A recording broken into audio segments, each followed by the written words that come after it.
माहौल को बदलने आ गए और कई दावे किए जा रहे हैं। आज आपको बताऊंगा मोदी, शाह और योगी क्या दावे कर रहे हैं, लेकिन सबसे पहले तस्वीर आपको दिखाता हूं। दूसरा चरण शुरू हो चुका है और विपक्ष के खिलाफ पूरी तरह से एनडीए एकजुट है। दावा किया जा रहा है कि दूसरे चरण में गेन की जाएंगी सीटें।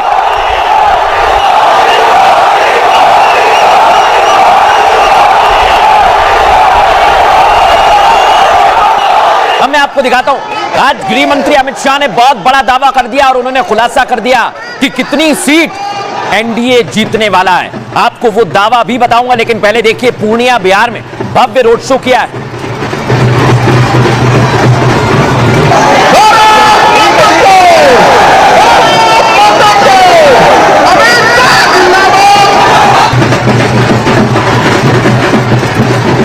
अब योगी आदित्यनाथ दूसरे चरण में, जैसे मैंने बताया पहले चरण में नारा दिया, अब दूसरे चरण में उनके नारे से दावा किया जा रहा है कि हिंदू वोट एकजुट हो गया है और इसलिए कई सारे मुद्दे हैं जो इस समय मैदान में डटे हुए हैं और सबसे बड़ा मुद्दा बुलडोजर का भी है। आगे उसके बारे में आपको बताऊंगा, लेकिन सबसे पहले बताता हूं आज गृह मंत्री अमित शाह ने क्या दावा कर दिया है।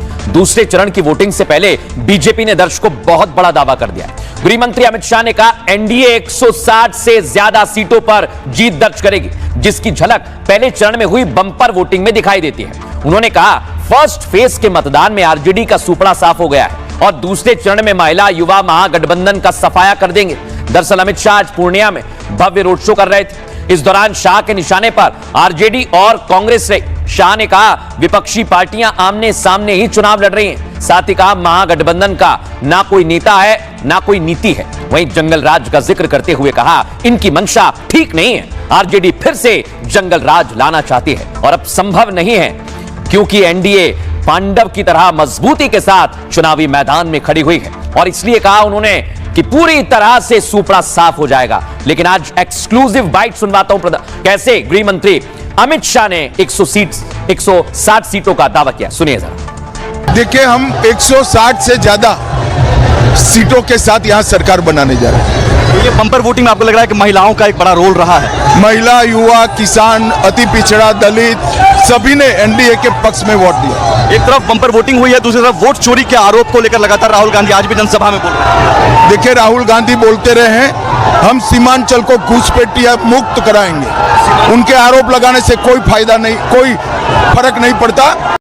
भारत में जो भारतीय नहीं है उसको वोट का अधिकार नहीं होना चाहिए। ये वोटिंग परसेंटेज बढ़ा है, एसआईआर का असर भी रहा है।